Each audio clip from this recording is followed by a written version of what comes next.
We will now consider log number 5627R2 by Ms. Jacobs. For what purpose does the gentlelady from Southern California seek recognition? Mr. Chairman, I have an amendment at the desk. Will the clerk please distribute the amendment? Without objection, the reading of the amendment is dispensed with. The chair recognizes the gentlelady for the purpose of explaining her amendment.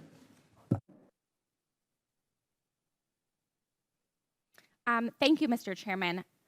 My amendment would prohibit FY26 FSRM funds for barracks and child development centers from being diverted to fund operations at the southern border.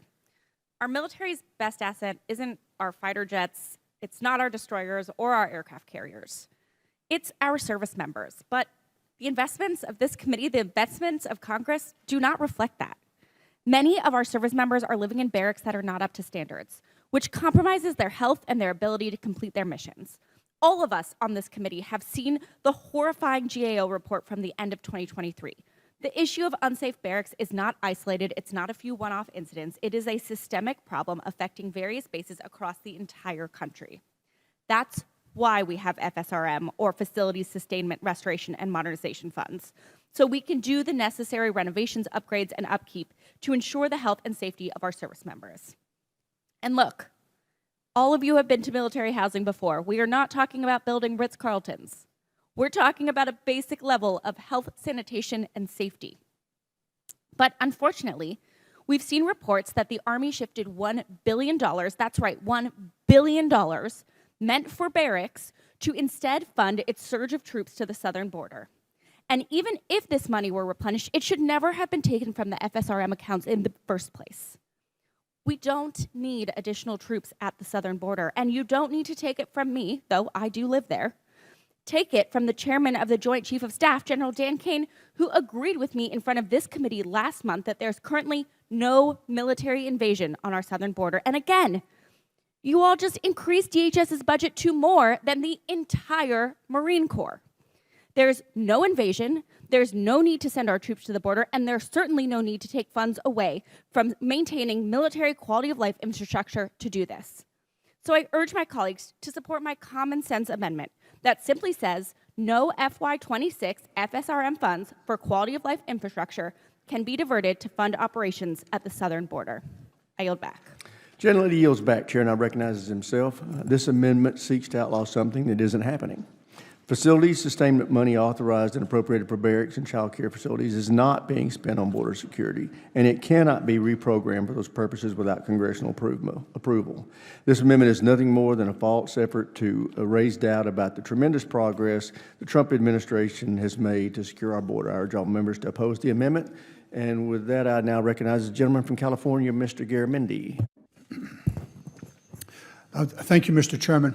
It's interesting, we now have 3 amendments, all of which revolve around the same issue.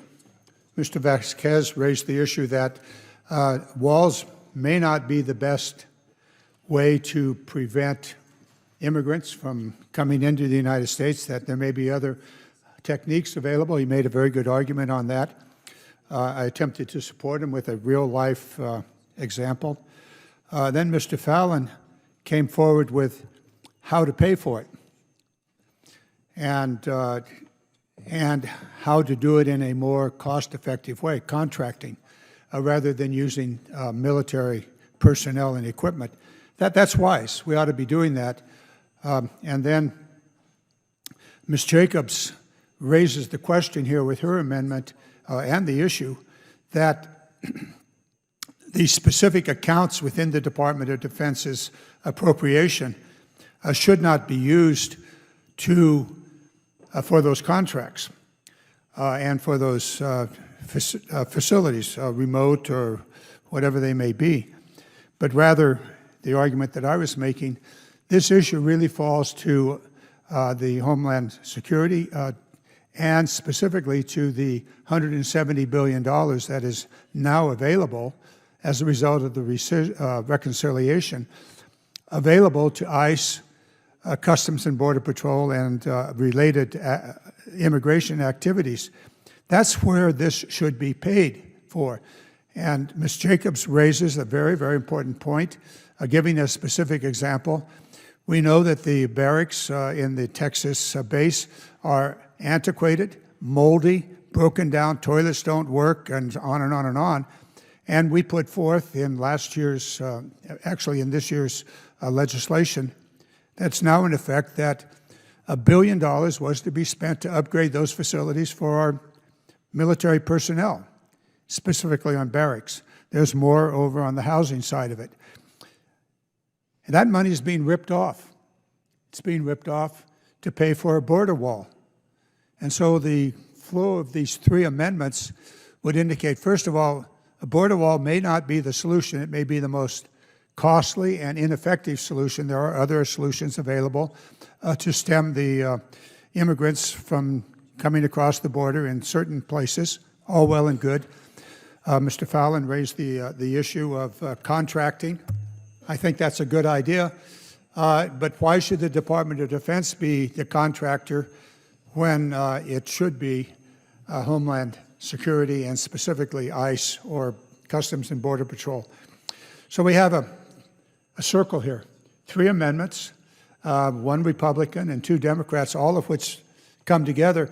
And for us, and our task is to develop wise policy, wise solutions to profoundly important issue.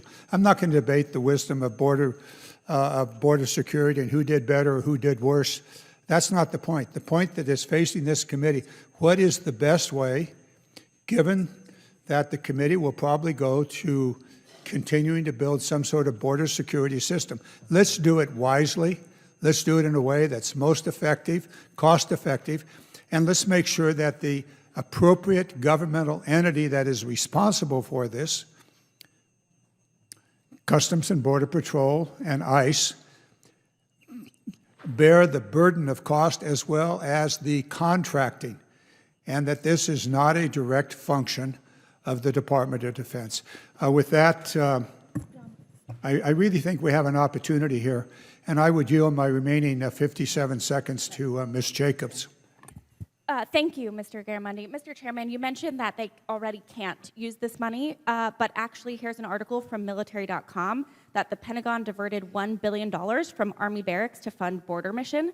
Now, they did end up replenishing it, but the idea that they could do this again and not replenish it is available to them unless we specifically say in law that they can't, which is all I'm saying that we should do. Thank you. Does the chairman yield back? Chair now recognizes the gentleman from Wisconsin, Mr. Van Orden. Thank you, Mr. Chairman.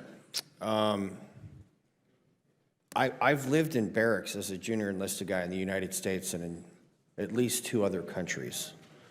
I've also lived in Navy housing for a long period of time. And they deserve attention. I mean, this is a quality of life issue for our military members. However, as Ms. Jacobs just stated, the funds that this amendment are addressing, or the potential funds, has already been rectified. And we have to understand that more people have died from fentanyl overdoses than were killed in World War II. And when we took an oath to support and defend the Constitution of the United States, it was against all enemies, foreign and domestic. And so this amendment is an attempt to kneecap the President of the United States and the Secretary of Defense from deploying troops to an area where they're needed. We've had over 20 million people enter this country unlawfully under the Biden administration. The number of fentanyl deaths have skyrocketed under the Biden administration. We've had 2 months in a row where not a single person who entered this country unlawfully was returned or sent back into the United States. That's due to the Trump administration. And we're able to lower the numbers of people crossing the border because of Pete Hegseth and deploying troops to the border. So if my colleagues truly care about these people, and I'm sure they do, I just think they're misguided here, they have to understand that at times we need to take measures that some of us aren't comfortable with, but are completely lawful and within the authority of the President of the United States as Commander-in-Chief and as Secretary of Defense, who is acting as directed by the Commander-in-Chief. So I vociferously oppose this amendment, and I urge my colleagues to do the same. Gentleman yields back. Chair, I recognize the gentlelady from Pennsylvania, Ms. Houlihan. Touche. Thank you, Mr. Chairman, and thank you to Representative Jacobs for introducing what I believe to be a very important amendment to protect the very significant work that this committee here was able to accomplish just last year. We have to protect resources that Congress already allocated for barracks and for childcare, amongst other things, from being moved to things such as border expenditures. Last year's NDAA was a triumph. It was a bipartisan effort to improve the lives of our service members and their families. And my friend and colleague, Representative Bacon, and I led the Quality of Life panel, and our Quality of Life report served as the core of last year's bill. Last year's NDAA made significant strides to improve the lives of our service members and their families, and this committee bipartisanly voted to provide those funds to upgrade housing, to build child care facilities, and much more. Our military is strong because of our people, and we need to take care of them and their loved ones. Undoing our work, or possibly undoing all the work from last year, or going back on our promises to our service members, of course, does the exact opposite. So it's for that reason that I strongly support Representative Jacobs' amendment to protect this funding and to make sure that it is used as intended to support our service members. And I agree with the chairman that we shouldn't have to bake this prohibition into law, because Congress does this constitutionally through Article 1. But it seems clear that we may be in a place where we might need belts and suspenders in this case to hold the role of Congress and the Constitution together. In this case and many others, unfortunately. And with that, I yield back. Gentlelady yields back, Chair. I recognize the gentlelady from Hawaii, Ms. Takuda. Thank you, Mr. Chairman. You know, this is not about kneecapping the president. This is about actually showing our service members that we care about them, so that maybe after they get sent to the border or wherever else they might be, a few of us saw them out in Guantanamo, that perhaps they can come back to something better than barracks in such appalling conditions that you can literally see the black mold on the wall, the leaks, cramped spaces with little to no privacy, lack of kitchen facilities, unreliable electrical systems, no air conditioning in the heat of summer, I should notice. And if we ask ourselves why did they have to come back to these kind of unbearable conditions, unaccompanied housing being in such bad conditions, we can look back to the first Trump administration and see how the Pentagon diverted billions back then, documented, from barracks maintenance to the border wall. For the Army alone, we have over 300 permanent party barracks that are in poor to failing condition. And this data understates the problem. When GAO visited barracks, supposedly in good condition, they found significant quality of life problems like air conditioning, plumbing not working, electrical systems broken. Some were even deemed uninhabitable at this time. And while there seems to be a dispute, although it's well documented and widely documented, that $1,051,500, I believe, was diverted from SFRM to maneuver units, the message that this sends to our service member is the damning part.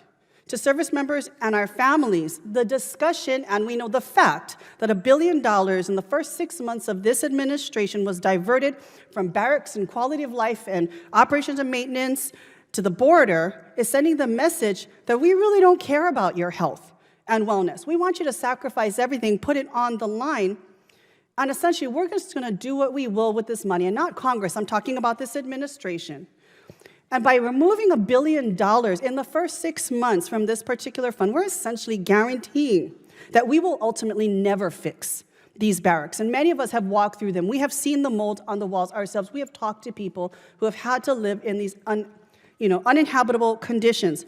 The reality is we're never going to catch up with this backlog. We're likely going to have to tear them down because we've waited too long to fix them. And if we can all agree, and it sounds like we can, that FSRM should not be diverted to the border wall, and at least right now we know they are flush as a result of the big ugly bill that we just passed, then let's pass this amendment that Ms. Jacobs is proposing, that FSFM should not and cannot be used and diverted for the border, and should be used, in fact, for its intended purpose, which is to make sure that the barracks and living conditions of our service members and their families are safe and well. Thank you, Mr. Chair, and I yield back. Gentlelady yields back, Chair, and I recognize the gentleman from California, Mr. Cisneros.